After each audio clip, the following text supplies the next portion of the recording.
What are you doing? What you sniffing, boy? What you sniffing? Ah, dirt.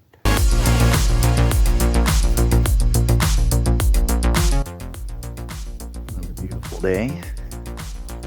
Too bad it's super freaking cold out. Well, not that cold yet. Alrighty. Well, a little late start to the day today. I got the 96 set up to check for boost leaks on the intercooler system. I wasn't sure if there were any, but figured I'd just double check. Let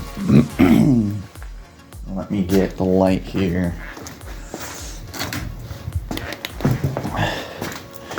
So my tensioner exploded. Look down here. It's not supposed to be like that. So, fix the belt alignment issue. It wasn't throwing belts anymore. I ripped it around pretty good. Did a pretty decent pull on the freeway.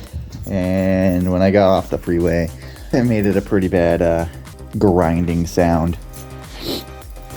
So I pulled over and checked it out, and sure enough, the tensioner was in two pieces. So I'm planning on at least Cyber Monday ordering some parts. I'm gonna get the bigger MAF. I'm gonna get the smaller pulley for the blower. A few other odds and ends. Maybe I'll get some new plugs. I gotta check the plugs.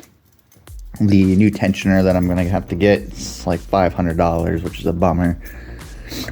Maybe we'll see if it's on sale. I don't know if I'm gonna go with the Beefcake or the Thumper one yet. They seem to be pretty much the same, but not too stressed about it. We're starting to get to the point of the year where I'm not gonna really be able to drive it or enjoy driving it. It's got no heat. If it really does start to make more power, I'd rather not try to rip around when it's 20 or 30 degrees out on some freaking Pilot Sport 2s. Probably not a good idea. So maybe I'll tinker around with this a little bit today, but I'd like to carry on with this. I keep saying that I'm going to get the last of the bell housing bolts ran in. I haven't. I think 2 or 3 of them ran all the way in with my new impact gun. What a savior by the $15 gun was. Way more power than my old one, so it must have been really tired. But I got onto there and zipped them in. So what I'd like to do, at least today, is get the last bit of the bell housing bolts in, finish bolting down the nuts for the torque converter to the flex plate. And I don't know 100% if I want to do it today, but I'd like to lower the Mustang back down, push it out of the shop, and give the floor a really good cleaning underneath, because I kind of tired of crawling under there and laying in transmission fluid and dirt and whatever the hell freaking fell off of it when I was working on it. Freaking cold as heck today. Can't feel my fingers. So we'll see how long I go.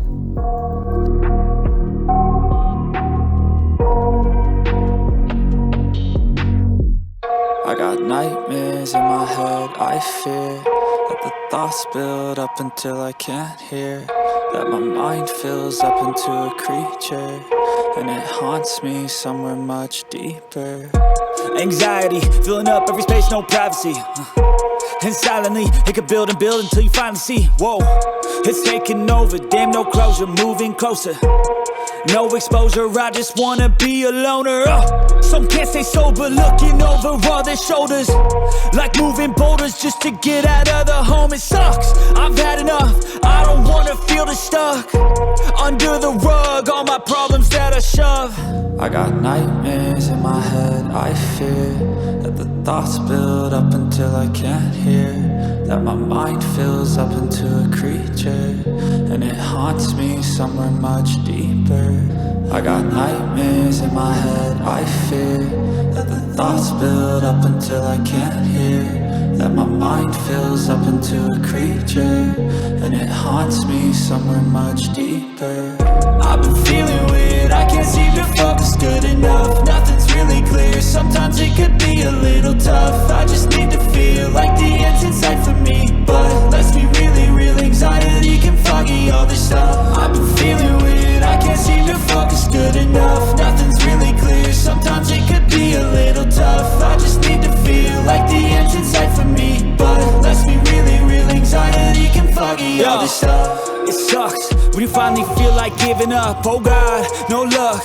Everything feels like you're sticky stuck. I'm lost, handcuffed to the bed where I sleep. Don't give a fuck, can't stop. Unplug, feeling overwhelmed. I think I've had enough. Gotta find a way to get some energy. Gotta find someone who's a good friend of me. I need purpose to make it all worth it. I'm still searching and I'm still learning. I want a life that's filled with memories, not a life with regret in front of me. I need focus to keep me from hopeless psychosis if I keep moping.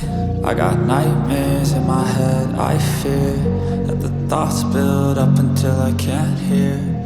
Alrighty, 20 foot-pounds for the torque converter nuts. So let's get back to it. I got nightmares in my head, I fear that the thoughts build up until I can't hear. That my mind fills up into a creature, and it haunts me somewhere much deeper. More PG version of this, because I don't know if I want to be cursing as much. Have to separate the engine and the transmission, undo all the bell housing bolts again. The nuts for the torque converter did not get screwed down far enough, so now they're interfering with the trans gasket, which is preventing me from rotating the motor over in order to tighten them down. So, of course, it's a new platform and I've never dealt with an automatic trans before. I can't believe that happened. It's just me pretty much just complaining over nothing. This is part of the game, I guess, but it's always the most frustrating when something like this ends up happening.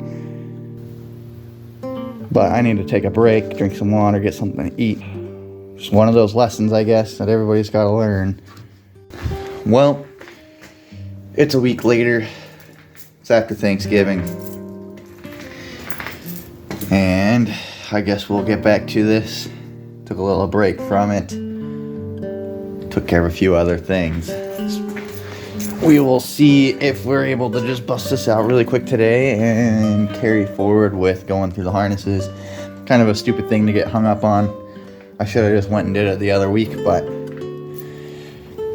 frustration set in, I guess, and it's not fun to work on stuff when you're frustrated, so it's best just to let it sit and come back to it when I got a fresh attitude.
still go. Even when you feel slow, you can still go.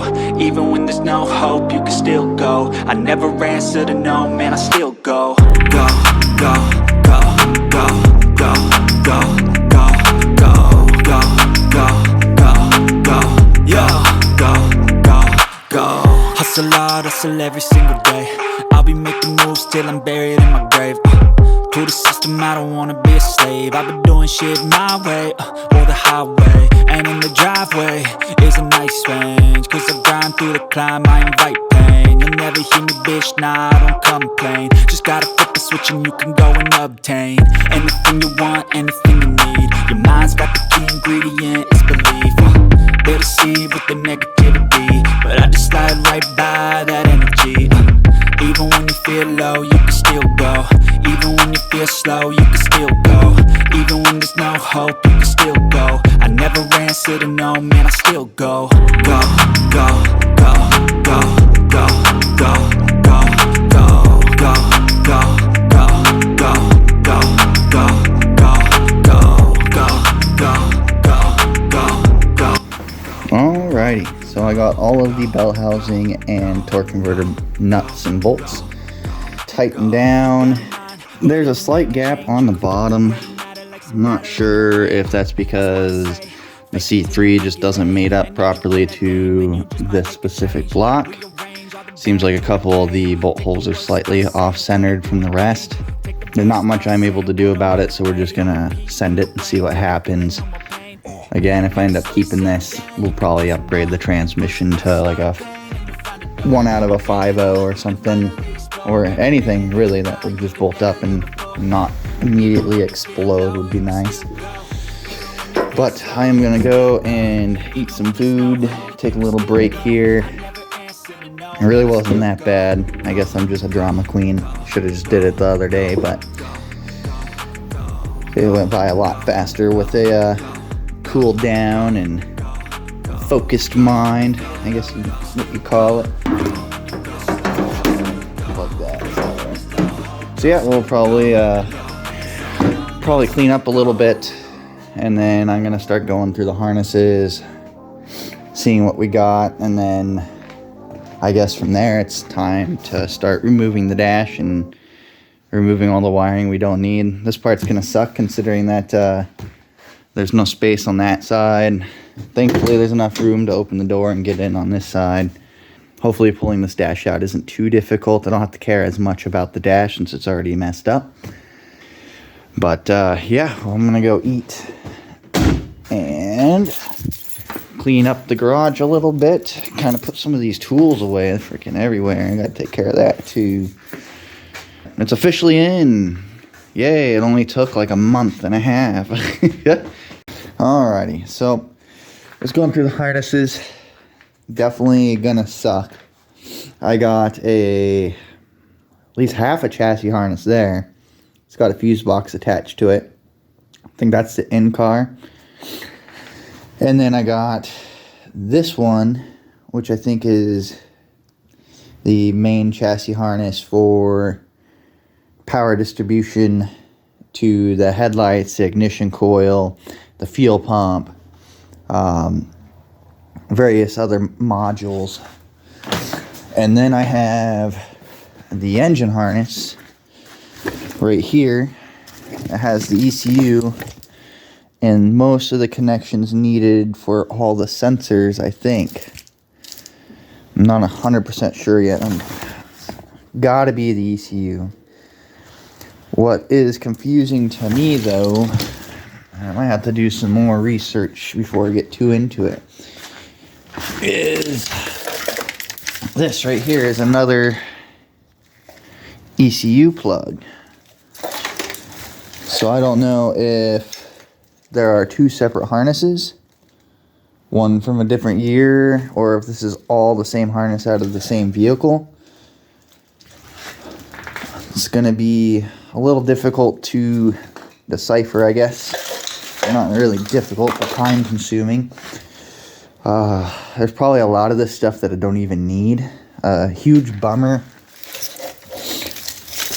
is this harness that has been whacked Now, if that's for headlights, turn signals, fuel pump, AC, ABS, wheel speed sensors, you know, all that stuff, then it's not going to be that big of a deal. But I'm definitely going to have to take the bare minimum off these and use the bare minimum to get this thing going, because this thing's not going to have any of that. No, they should have headlights, turn signals. As far as like a radiator fan goes, it might just be turned on with the ignition, or maybe I get one of those cheap thermostat relays that just kicks on when it gets up to a certain temperature. I'm not sure on that yet. I don't know. This is going to be a pain in the butt. Do have both fuse boxes though, which is nice. It means I can at least repurpose some of the fuses of the relays to run certain things. What it really should just boil down to is applying power to the engine harness and the ECU, and hopefully that harness will be able to run everything we need. I don't know, I'm trying to decipher some of this stuff based off of what I've seen on my personal vehicle. Like this one I think is going to be an air conditioning plug. Looks about this exact same as the air conditioning plug for the 96. You know, these might be the O2 harness plugs. I don't know. I'm gonna have to figure all that out. This right here, is this a BAP sensor? So yeah, this might be the MAP sensor right here. And that's what makes me think that maybe I have two separate harnesses. I'm gonna have to call the guy I got this from and see, because this one's got this what looks to be a BAP sensor. I have to double check on that, but for the video's sake, we're just gonna call it a MAP sensor. And then there was one, so we got another one right here. I don't see an OBD2 plug anywhere here. I mean, that would be pretty cool, because then I can use the OBD2 and get it tuned in the future, but it doesn't look like.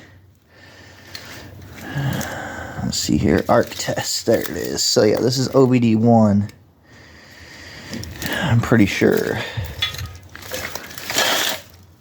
So yeah, I'm gonna have to figure that out. You know, honestly, running everything should be pretty easy. We got a grommet down here. That's where the ECU harness is gonna come through. As far as the chassis harness, it's gonna be over there. If I have to run that fuse box, I'm gonna put it over there. This side will be for the intake piping. As far as like the, oh, that's something I didn't think about either, is I don't think we have a mass airflow sensor, which might be required for this.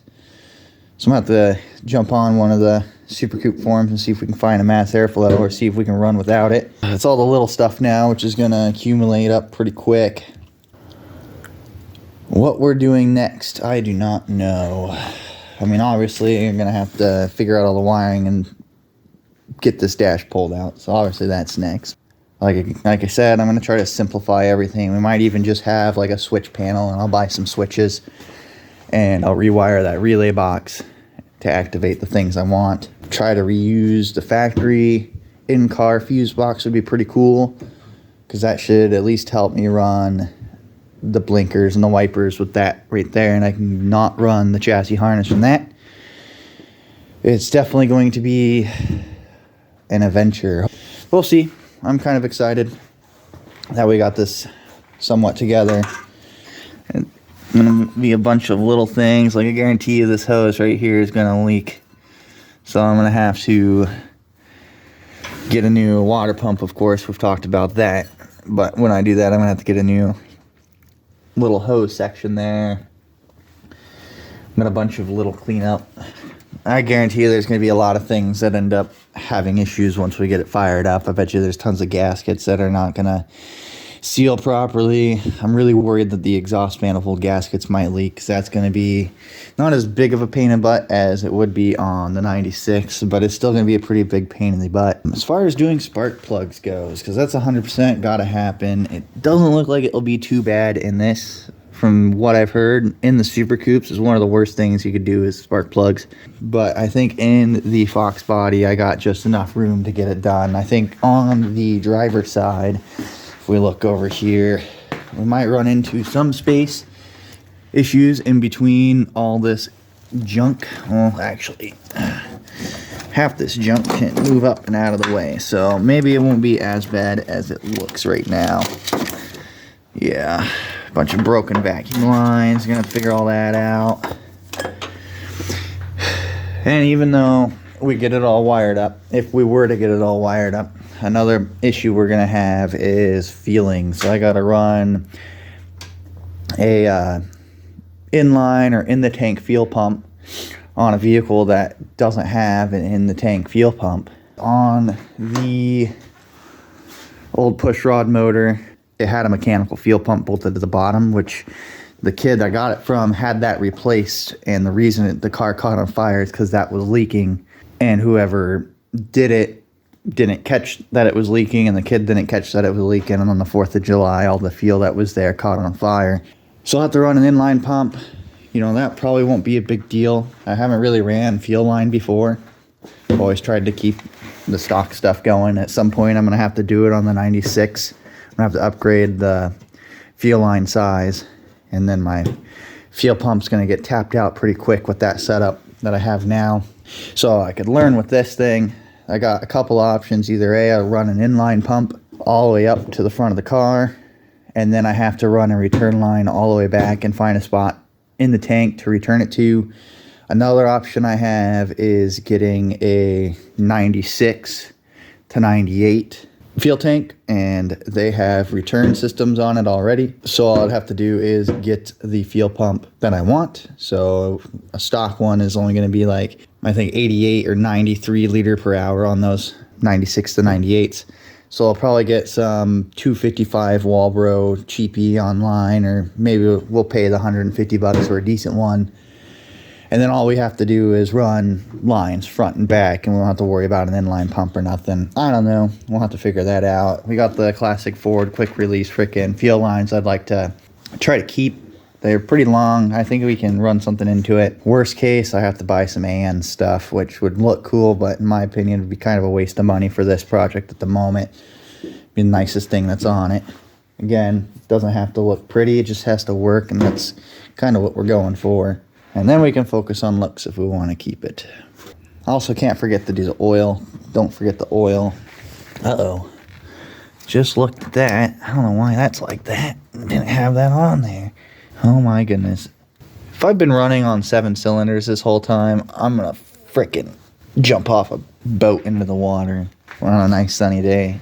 That's what I'll do. Like the Steeda aftermarket or the Celine aftermarket one that's supposed to be heavy duty, which just means it's reinforced, not even higher spring tension. But those are like $250, which is kind of reasonable. You know, I'd pay that. But I don't think those are going to work. Everybody's telling me to get the Thumper or the Beefcake tensioner. You know, for peace of mind, it'd probably be worth it. It sounds like it offers more spring tension than the stock or the cheaper heavy-duty options as well. So having that would be pretty nice. A, peace of mind. B, it would help with belt slip issues down the road when I do go with a smaller pulley on the blower.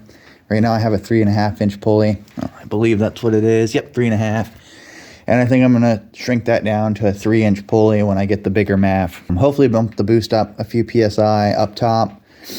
Hopefully bump it up the whole way through. And the biggest issue is, like, most of my pull, what I'm doing a pull is in the 5 to 6 PSI range, and the last few thousand RPM is going to obviously go from the 6 PSI up to the peak of 10 to 11. This thing, you're at 6,800 RPM, smacking limiter, barely at 11 pounds.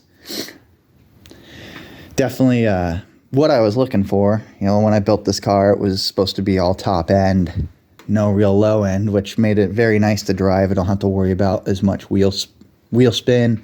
It's not very violent. It just hooks and goes. When you're on the freeway, it's got some legs. But at the end of the day, it was like a 9.1 eighth mile with when I was having tensioner and belt issues still. But still, you know, even if everything was working perfectly, I don't think it would be much above 360, 380 wheel horsepower, which is the most I've ever had. But definitely way less than I want. You know, I wanted to start off in the mid to high 400s, maybe like a solid 500 would be very nice. It'd probably work really well on the street up here as far as like driving it around and taking it to work or taking it on cruises. Give me some more time to learn the vehicle with more power before we turn it way up and make it completely undrivable on the road. But we'll see. I'm excited that I even got it running and it hasn't blown up right away. It's lasted longer with the blower than it ever has. The first time I had it going with the blower, it blew up in less than a week. Hi, this is how I check for the boost leaks. I grab some painter's plastic, clamp that over every port that I can't have leak. Sometimes I'll put it over the blow-offs unless I'm checking the blow-offs. Then I take just random hose. This is cheap Amazon catch can hose that wouldn't work. It'd just collapse on itself. I clamp that onto a pressure washer bottle nozzle. So this is the kind of nozzle you put on the top of your soap bottle and it will suck all the soap into the pressure washer. It's the only thing I found that would fit in this hose. And then I took this hose, shoved it into this steel pipe. It's like a fitting that goes from, oh, what is that? Probably like 1.25 inch, 1.5 inch up to 2 inch. And then I had this cheap Amazon adapter laying around. Some tape for some good measure, and then we just turn the compressor down to 15 psi or wherever we want. I think this last time I had it cranked up pretty high because I wanted to make sure that there were no leaks.